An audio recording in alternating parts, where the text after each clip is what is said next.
I was sitting at the dinner table, surrounded by the people who were supposed to love me most, when my mother leaned forward, her voice sharp and rehearsed. "We are cutting you off completely," she announced, as if it were some kind of intervention. My father did not flinch. My brother smirked like he had been waiting for this moment. I just sat there, stunned, not hurt, not surprised, just silent. And then, at that exact moment, my phone rang. I glanced down at the screen, recognizing the number instantly.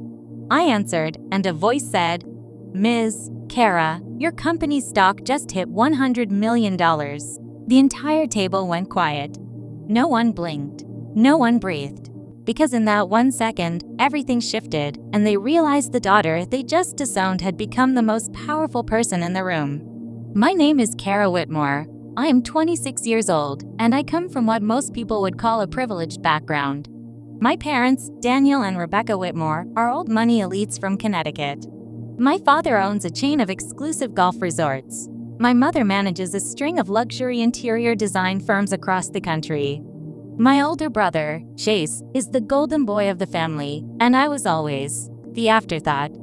From the outside, we looked like the perfect family: expensive clothes, magazine-worthy vacations, charity galas. But inside those marble walls of our estate, there was a rot no one talked about: judgment, expectations, and emotional coldness. When I was younger, I used to beg for their attention. I enrolled in ballet, even though I hated it. I joined debate club because Chase was a champion debater. I got good grades, not because anyone encouraged me, but because I thought maybe they would finally see me. But they never did. I was always the difficult one, the too sensitive child who read too much and talked too little. At 18, I told them I wanted to study art and technology. My mother rolled her eyes and said, "So you want to waste your degree on Photoshop?" My father sighed and mumbled something about hippie nonsense. Chase, of course, got into Yale and was celebrated like he won the Nobel Prize. I went to a mid-tier liberal arts college on the West Coast. They barely noticed I had left. I worked 2 part-time jobs while juggling classes because my parents said they would not fund foolish dreams. I started coding alone at night, learning through free YouTube videos and online communities. I built a small app that helped independent designers sell custom digital prints. It was clunky and full of bugs, but it was mine. I called it HughSpace. After graduation, I slept on a friend's couch for almost a year. I freelanced, starved some days, and pitched my app to anyone who would listen. Nobody listened until a small online publication wrote an article about how I was helping underrepresented artists sell online. In less than 72 hours, the article went viral. My downloads jumped. 2 months later, I received my first investment check from an angel investor, $100,000. That was 2 years ago. I never told my family, not out of spite, but because I wanted to build something on my own. Something that was not tied to the Whitmore name. Fast forward to 3 nights ago. It was my father's birthday. He turned 60.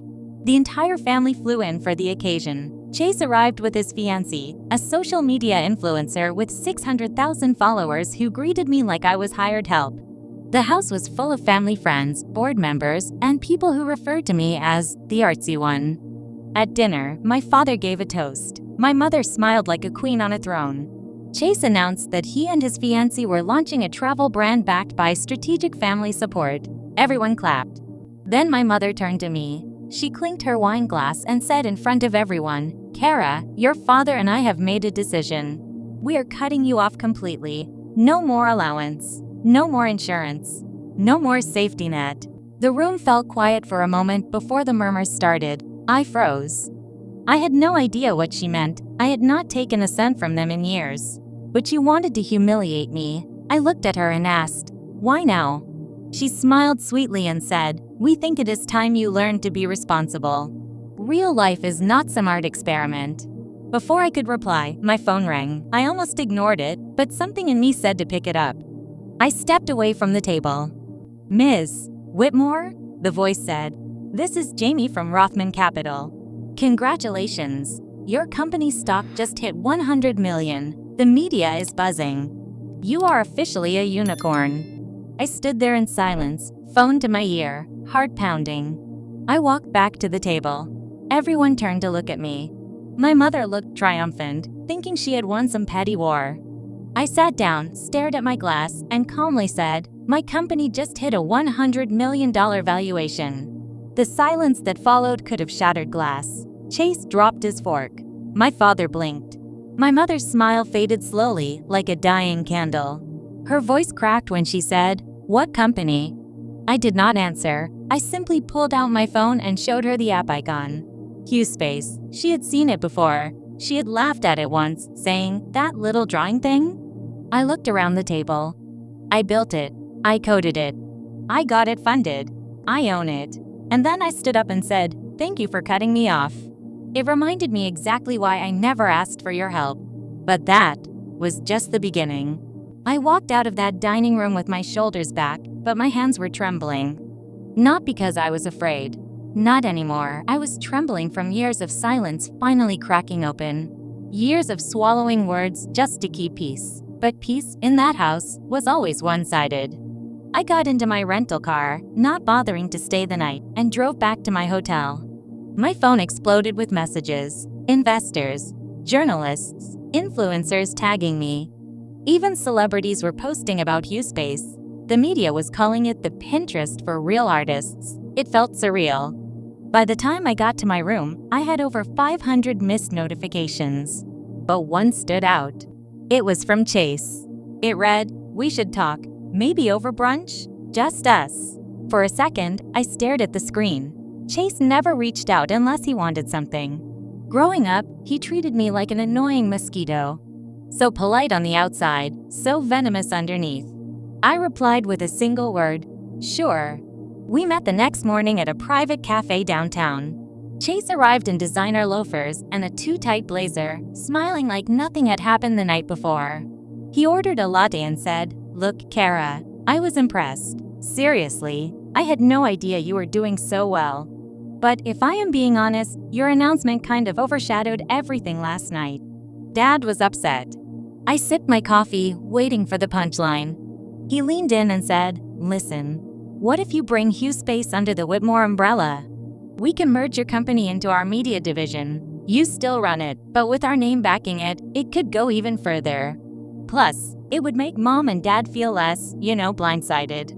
There it was. The real reason for this meeting. Not pride. Not support. Control. I smiled politely and said, "You want me to hand over everything I built, so that it looks like a family win?" He shrugged. "Think about the press.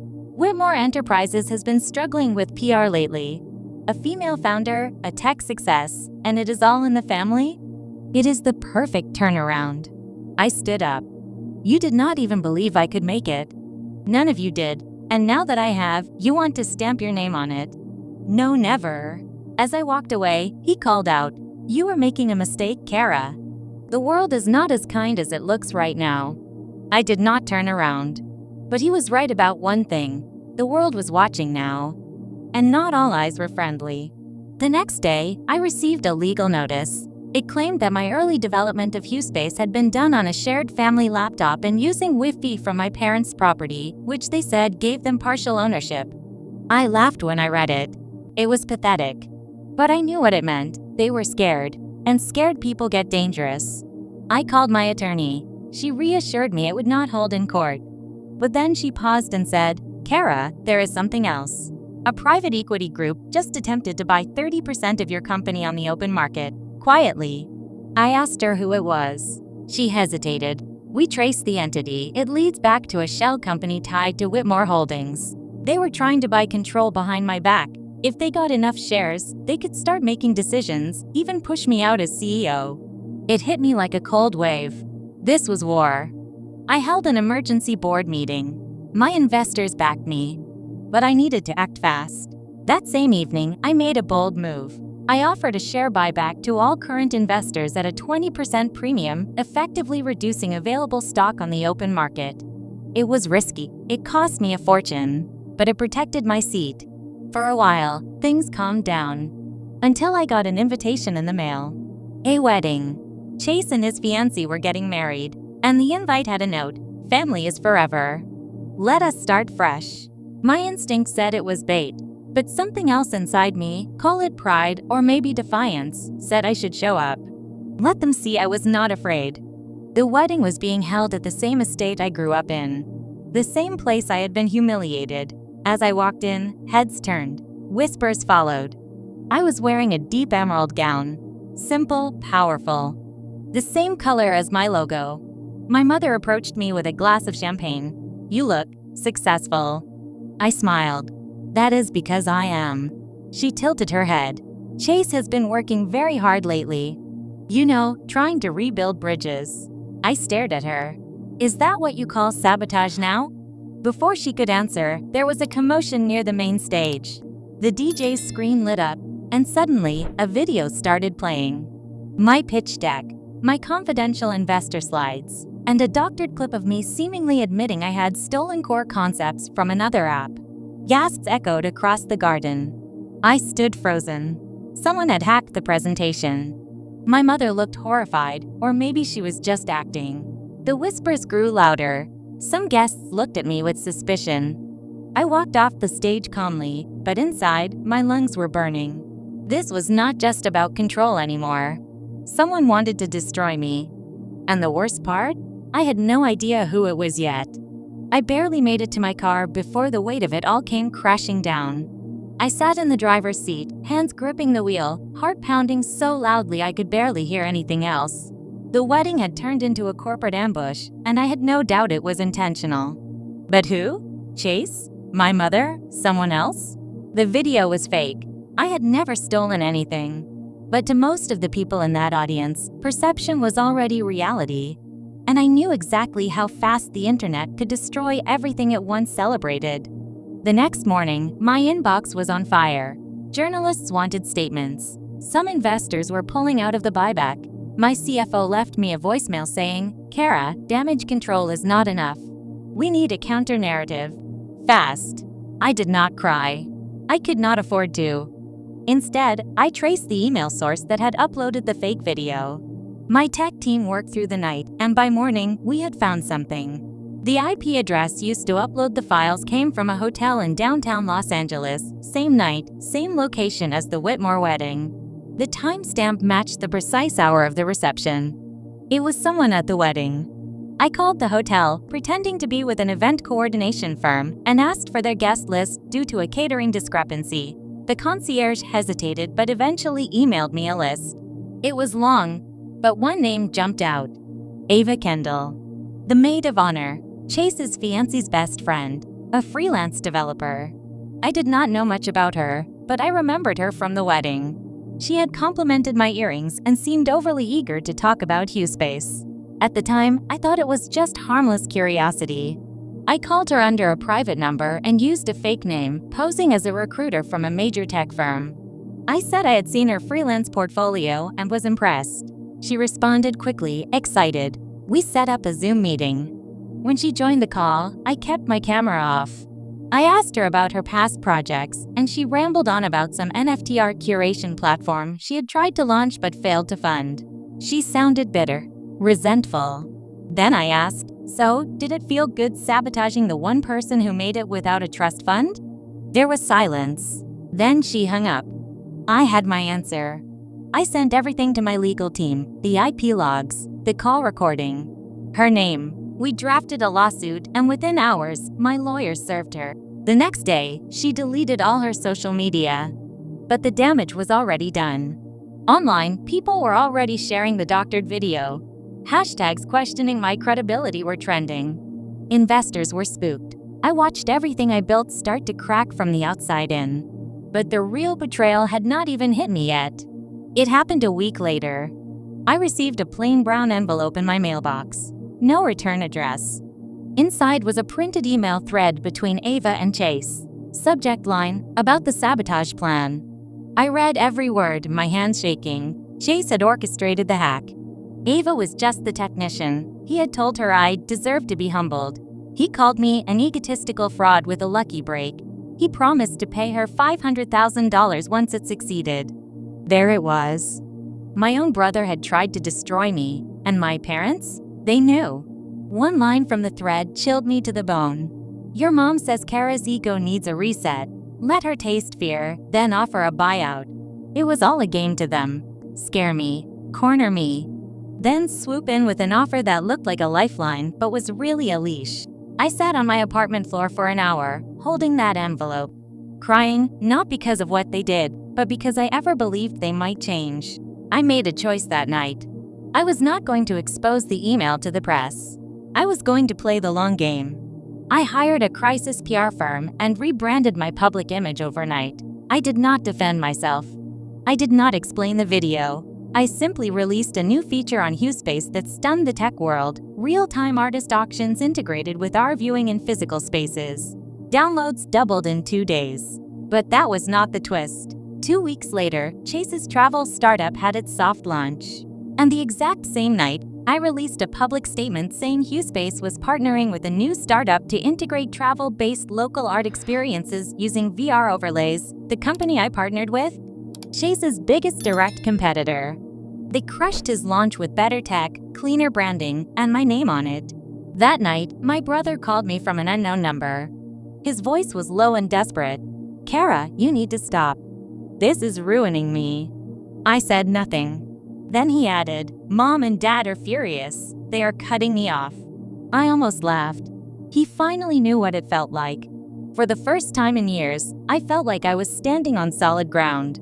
My brother's startup was unraveling publicly. His investors were backing out one by one after my announcement.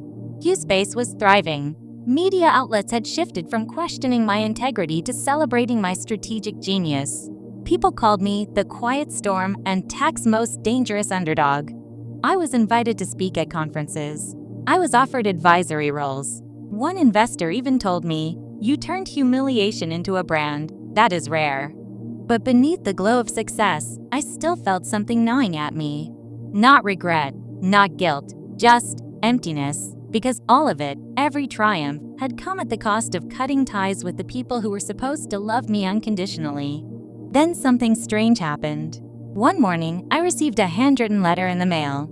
No name, no return address, just a carefully written message in cursive that read, "You are not the only one they lied to. Your story is bigger than you think." Inside the envelope was a photo. It was old, worn, but unmistakable. My father, standing next to a teenage girl who looked like me. Same eyes, same smile. But it was not me. I stared at the photo for hours.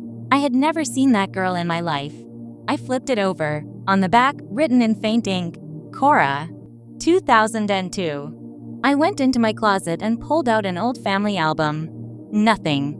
No one named Cora, no photos matching that one. I called my mother. When she answered, her voice was cold as usual. "Is this about more stock drama?" I said no. Then I asked her directly, "Who is Cora?" The line went dead for a moment. Then she said, "Do not dig, Cara. Some things are best left buried." That was all I needed to hear. I drove 4 hours north to our family storage facility, the one we kept in a secured unit that only my father and I ever visited. I still had the access code. I opened it and began digging through boxes marked with dates. Near the bottom, I found one labeled Personal R. Inside were medical reports, letters, and finally, a birth certificate. Cara Whitmore. Born 1992. Deceased 2005. She would have been my older sister. My parents had another child before me, and they never told me. I sat there on the cold concrete floor, reading everything. Cora had been diagnosed with a rare neurological condition. She died at 13. No public obituary. No funeral photos. No mention of her existence anywhere online. They had erased her. Why? One letter gave me the answer. Written by my father to a colleague, it said, "After Cora, Rebecca refuses to let weakness live in our family line again. Cara must be raised to survive. No coddling, no softness." I realized in one devastating moment that I had never been seen as a daughter. I had been a replacement, a second chance at creating a stronger legacy. Not a child to love, but a project to perfect. My whole childhood made sense now. The coldness, the absence of affection. The way I was compared to Chase, but never comforted like him. I left the storage unit and drove back in silence. I did not speak to anyone for 3 days. Then I made a decision. I announced the Cora Initiative, a foundation within HughSpace that would support young digital artists with mental health conditions. I did not mention the personal connection. I just said the world needed more empathy. Donations flooded in. The initiative gained traction globally. But 2 weeks later, I received another shock. An older woman showed up at my office. She had no appointment. She wore an outdated coat and held a small leather folder. My assistant said she insists it is personal. She says her name is Cara Whitmore. I felt the blood drain from my face. That was my grandmother's name, my father's mother. I had been told she passed away when I was 5. She walked in slowly, her eyes watery. I had to come in person. You deserve the truth, and I was tired of watching from the sidelines. She sat down and placed the folder on the table. I was there when Cara was born. And I was there when they institutionalized her. I blinked. What do you mean? She opened the folder. Inside were documents, hospital records, treatment logs, and a court order. Cara had not died. She had been placed in a private care facility in Europe under a false identity. The Whitmores had claimed she died in order to protect their public image. She was alive, living under a different name. Marianne said, I visited her twice a year until I was cut off. She is still there, still waiting. I sat in stunned silence. Everything I thought I knew about my family, about my past, shattered. And the worst part? They had done it to protect their name, their empire. Q-Space had made me rich, powerful, untouchable. But now I knew my purpose had changed. This was not just about proving myself anymore. It was about justice. I flew to Switzerland the next day under a different name. The facility was nestled in the mountains, hidden behind layers of bureaucracy and silence. My grandmother had arranged everything. She had contacted the one nurse still working there who remembered Cara. The plan was simple: get in, confirm she was there, and then figure out what came next. But nothing about it felt simple when I stood in front of that gate. A nurse led me through a long corridor lined with pale yellow walls and fading artwork. My heart pounded like a drum. And then I saw her. She was sitting by a window, sketching with charcoal on a blank canvas. Her hands were thin, her eyes deep and cautious. But I recognized myself in her face, in the slight tilt of her head. The way her fingers moved, delicate but sure. I whispered, Cara? She looked up, and for a moment, I thought she did not recognize me. But then she said, You are real. I dreamed of you, but they told me I made you up. My throat tightened, I could barely speak. I sat beside her and said, I am your sister. She began to cry. We talked for 3 hours. She told me everything. The way they brought her here after she had a breakdown. The way they never visited after the first year. She had been told she was dangerous. Broken. A secret. But she was not broken. She was brilliant. She showed me her sketches, entire worlds imagined in black and white, and I realized something awful. Q-Space was built on instincts I had as a child. But those instincts, that sense of visual wonder, that imagination, maybe they had not started with me. Maybe they were hers first. Maybe I had inherited the pieces of her that my parents had thrown away. When I returned to the US, I did not go home. I went to a press conference. I told the world about Cara, about what my family had done, about how wealth and legacy had become more important to them than love or decency, about how the Whitmore name meant power, but not honor. I did not hold back. I released every document, every photo, every lie. The internet exploded. Some praised me. Some questioned my motives. Some called it a betrayal of family. But I did not care anymore. Because within a week, Cara was flown to a new facility, one where she had her own space, full access to art supplies, and freedom. I hired the best doctors and therapists, not to fix her, but to protect her peace. That was when my mother called. She said, You have no idea what you have done. I replied, No, you have no idea what you tried to bury. Then she said something that froze me. She was never supposed to be found. The call ended, and a pit formed in my stomach. That night, my apartment was broken into. Nothing was stolen, but every photo of Cara I had printed was torn up. I knew this was not over. I hired private security. I made public every step I took. I gave exclusive interviews, making it impossible for my family to act in the shadows again. Q-Space grew 3 times larger that quarter. But just when I thought I had survived the storm, a package arrived at my office. Inside was a letter. No return address. It read, "You think Cora was the only secret? Ask your father about the third name." Beneath it, a birth certificate. Another child. Same father. Different mother. Born in 1987. The name, Genevieve Carter. And under father's name, Robert Whitmore. I stared at it, heart racing. I had a half-sister I had never known about. Born 5 years before me, 2 years before Chase, and this one had been kept secret from everyone, even my mother. I called my grandmother. She answered on the first ring and said, "You found her, did you not?" I said, "Why did no one tell me?" She said, "Because Genevieve did not disappear. She escaped. And she promised she would come back one day and burn the whole empire down."